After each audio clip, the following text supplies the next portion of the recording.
함께 나누실 말씀은 구약성경 시편 19편 8절 한 절 말씀입니다. 우리 화면을 보시고 같이 읽죠. 시편 19편 8절 말씀을 화면을 보시고 같이 읽겠습니다. 여호와의 교훈은 정직하여 마음을 기쁘게 하고 여호와의 계명은 순결하여 눈을 밝게 하시도다. 아멘. 교회 소식은 주보 맨 뒷면을 참조해 주시고 가정에서 온라인으로 들으시는 분들은 교회 홈페이지 공지사항을 참조해 주시길 바랍니다. 3월 교회 사역이 쭉 나열되어 있습니다. 정기당의 목장 예배, 교사 예배, 전도의 원래 예배, 예비 목자 모임, 제자훈련 6기 모임, 목요전도팀이 이번 주 목요일부터 개강합니다. 시간 되시는 분들은 참석해 주시기 바랍니다. 24일이 종료주일입니다. 그날 우리 세례와 성찬식이 있고 또 학습 입구 세례식이 있습니다. 준비해 주시길 부탁드립니다. 고난주간 특별 새벽기도회가 25일부터 29일 주간에 있습니다. 신앙을 감정하라라는 주제로 준비 중입니다. 부활절 감사예배는 31일 주일에 있고요. 우리 부활절 행사는 31일 주일 오후 예배에 있는데 여러분들이 여러와 같은 성원에 의해서 저번에 목장 예배 때 윷놀이가 너무 재밌었다고 한 번 더 해야 된다고 말씀하셔서 당회에서 한 번 더 할 수 있도록 우리 행사팀에게 얘기를 했습니다. 이번엔 전도회별로 할 예정입니다. 행사팀이 잘 준비해 주시길 부탁드립니다. 오늘 오후 예배는 목장 예배입니다. 예배 후에 우리 목장들과 함께 모여주시기 바랍니다.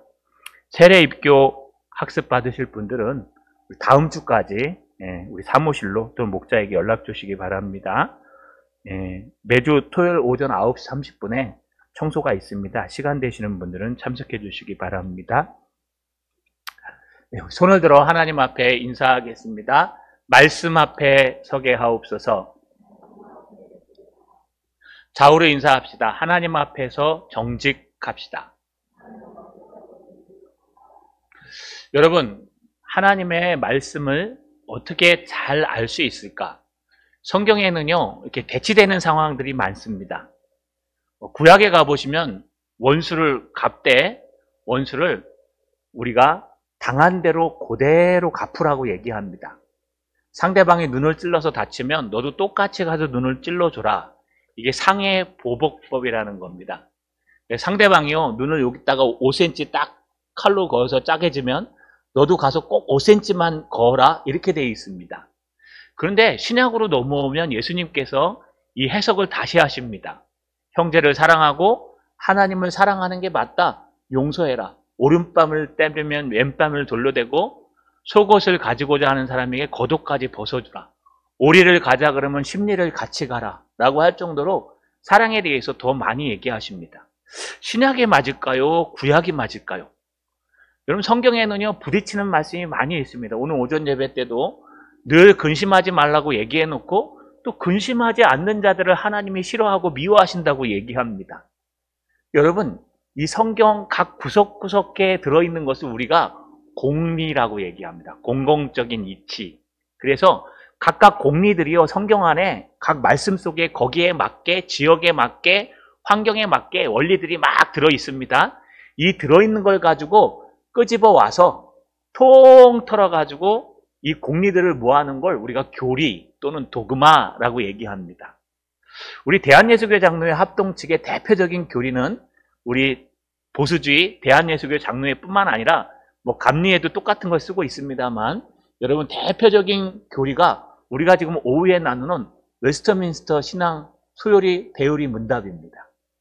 여러분이 아마 권사님, 장로님, 안수집사님 되실 때 선서하시면서 당신들은 대요리 문답, 소요리 문답, 웨스터민스터 신앙 고백서를 신앙의 근간으로 믿기를 소망하십니까? 할 때 아멘하고 네라고 대답했을 겁니다.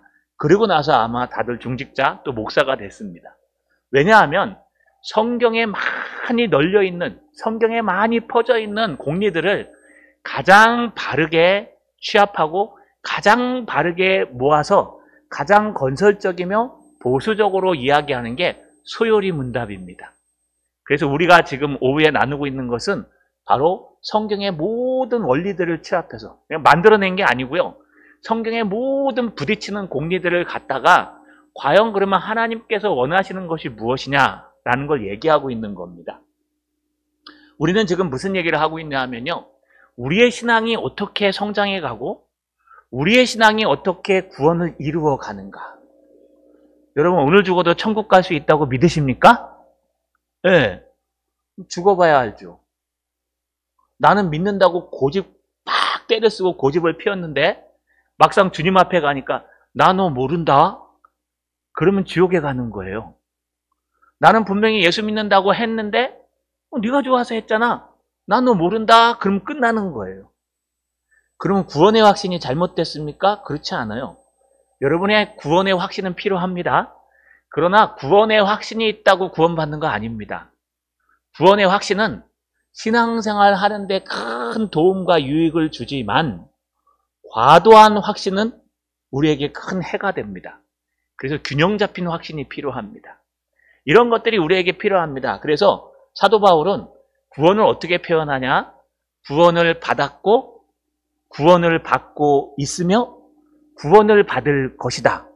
우리 입장에서 시간을 초월하시는 하나님 입장에서가 아니라 우리 입장에서 구원은 이미 예수 믿고 영접할 때 받았고 그러나 지금 현재도 삶 가운데서 구원을 받고 있고 나중에 죽고 나서 영원한 구원을 받든지 아니면 주님이 재림하실 때에 우리가 하나님 앞에 올라가서 영원한 천국을 누리게 된다. 이게 우리의 구원관입니다. 그렇다면 구원을 받았고 지금 구원을 받아가고 있고 앞으로 구원을 받을 것인데 이 구원을 받는 모든 과정에서 하나님을 어떻게 구원을 받아가며 어떻게 우리의 신앙이 성장해 갈 수 있을까? 하나님께서 우리에게 열어주신 세 가지 방법이 있습니다. 여러분 다른 건 없습니다. 성경에서 우리에게 열고 하나님이 성경을 통해서 우리에게 말씀하신 우리의 성장이 구원을 받아가며 우리의 모든 신앙이 자라가며 우리의 신앙이 단단해질 수 있는 방법은 딱 세 가지밖에 없습니다. 이거 왜 얘기하면 그 사람은 성경을 뛰어넘어서 얘기하는 거예요. 그 중에 하나가 말씀, 성례, 기도 이 세 가지입니다. 근데 이 성례는요 성찬식을 얘기하는 건데 예배라고 하셔도 됩니다. 그래서 말씀, 예배, 기도 이 세 가지가 하나님이 우리에게 주신 여러분 외적 수단, 구원을 받아가는 수단이요. 이 세 가지가 우리의 신앙이 자라가는 수단입니다. 이 세 가지를 놓치면 다른 걸로는 안 됩니다. 여러분 뭐 하나님 앞에 뭔가 막 열심히 해서 되는 거 아닙니다. 이 세 가지로 우리의 신앙은 자라가게 되어 있습니다. 그래서 89번에 전에 한번 했습니다. 제가 문제를 읽으면 답을 한번 해보십시오. 소요리 89번 하나님의 말씀이 어떻게 효력이 되어 구원을 얻게 합니까?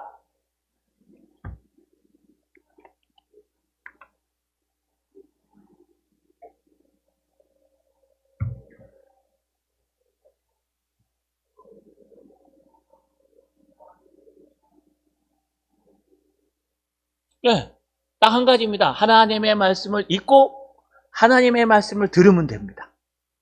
그냥 하나님의 말씀을 늘 읽고 하나님의 말씀을 여러분 읽으면 다 되는 거 아니죠? 읽다 보면 궁금한 거 생기지 않으십니까? 하나님의 말씀을 읽으면 읽을수록 더 미지에 빠지실 거예요. 하나님의 말씀을 읽으면 읽을수록 더 궁금해지실 거예요. 그러면 뭐가 필요해요? 해석이 필요해요.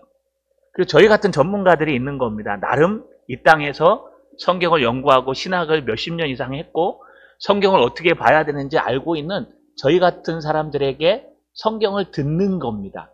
그래서 하나님의 말씀을 잘 읽고 하나님의 말씀을 잘 들으면 그 다음부터 어떤 효력이 나타나느냐? 주님께서 우리의 죄를 드러내시고 우리가 회복하고 회개하게 하시고 믿음이 생겨서 하나님 앞에 거룩하게 자라갈 수 있도록 주님께서 이 땅에서 누리는 구원에 이룰 수 있도록 인도해 가신다는 겁니다. 그래서 여러분 지금 말씀을 계속 읽자고 하는 겁니다. 저는 목회 그만둘 때까지 우리 성도님들이 천독했으면 좋겠어요. 제 목회 방향입니다. 지금 600독 다 됐습니다. 600독 끝나면 이제 나머지 1000독만 딱 하면 됩니다. 그래서 1000독만 딱 하면 우리 동산교회 모든 식구들이 성경을 1000독하면 뭐 많이 읽고 적게 읽은 사람이 있지만 누구나 다 성경을 읽었기 때문에 하나님의 말씀이 있어야지만 분명히 하나님의 역사가 나타납니다. 말씀이 없는 곳에는요, 질서도 없어집니다. 그래서 우리 앞에 뭐라고 얘기합니까? 앞에 여호와의 교훈, 말씀입니다. 여호와의 말씀은 정직하여 마음을 기쁘게 하고 여호와의 말씀은 순결하여 눈을 밝게 하시도다. 이게 시편 다윗의 고백이에요. 하나님의 말씀만이 나를 기쁘게 하고 하나님의 말씀만이 내 눈을 밝혀줘서 바르게 갈 수 있게 하는구나. 자, 그렇다면 오늘은 이 말씀을 어떻게 읽어야 될까요? 수많은 사람들이 말씀을 읽고 듣는데 어떤 모습으로 읽어야 될지에 대해서 나누려고 합니다. 제가 문제를 읽겠습니다. 답을 읽어주세요. 소열이 90번. 하나님의 말씀을 어떻게 읽고 들어야 효력이 되어 구원을 얻는 방도가 됩니까?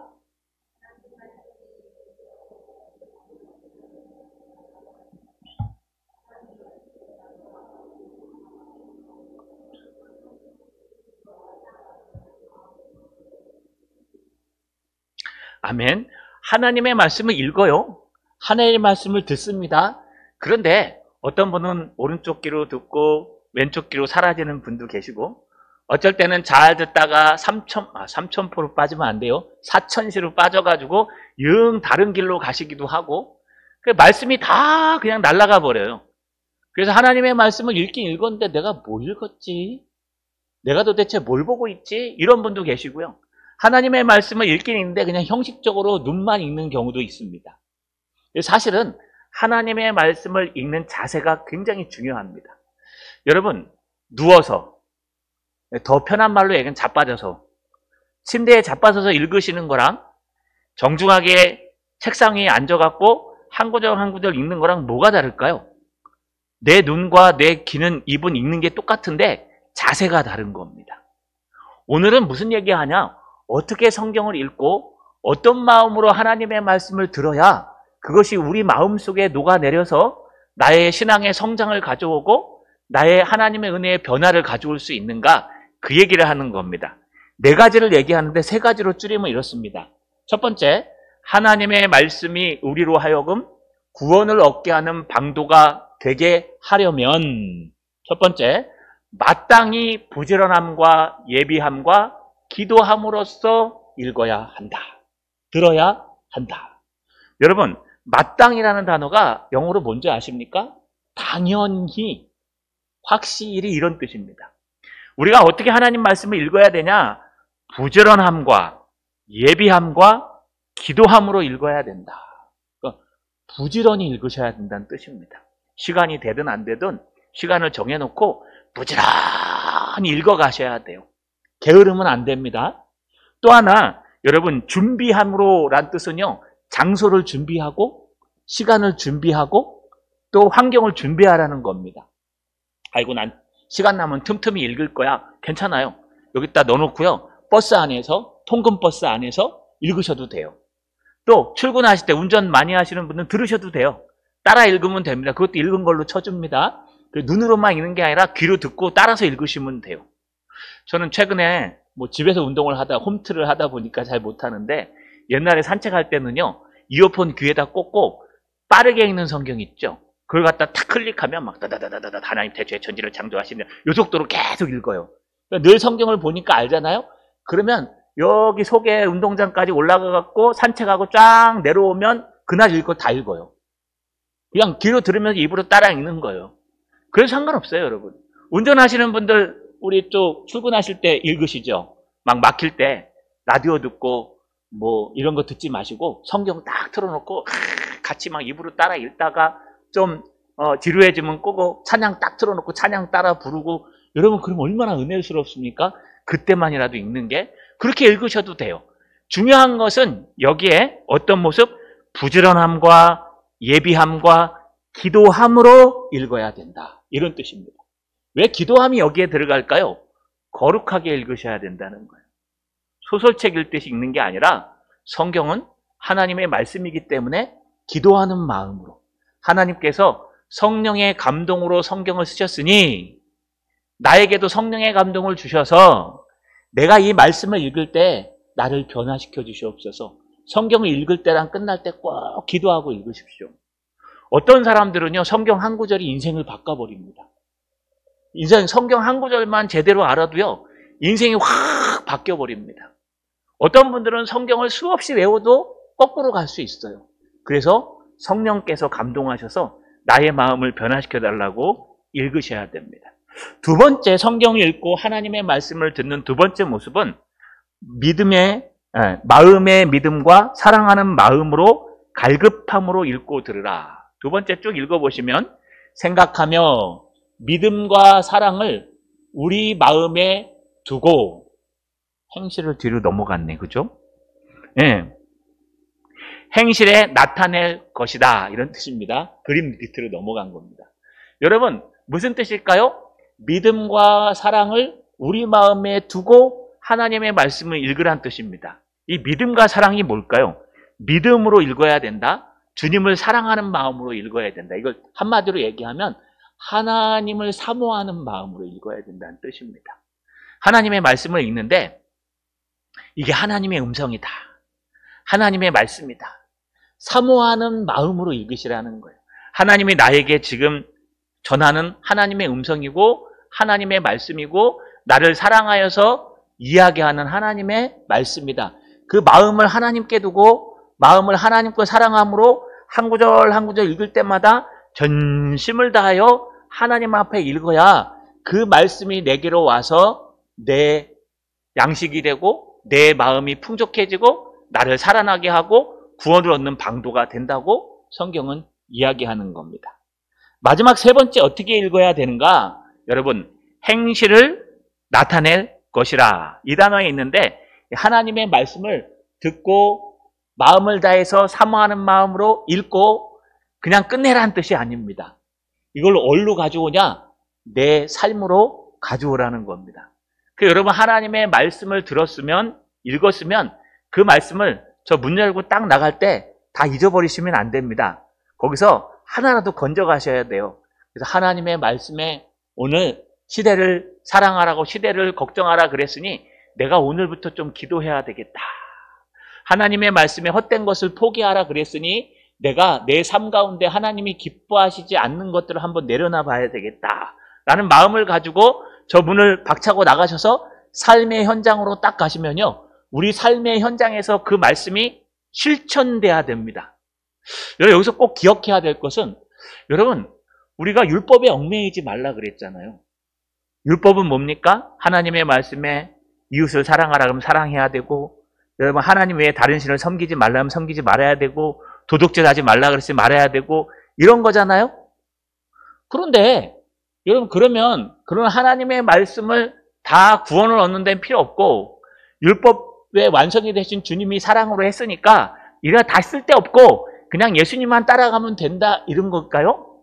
그렇지 않습니다. 여러분, 율법과 복음을 헷갈려 하시면 안 됩니다.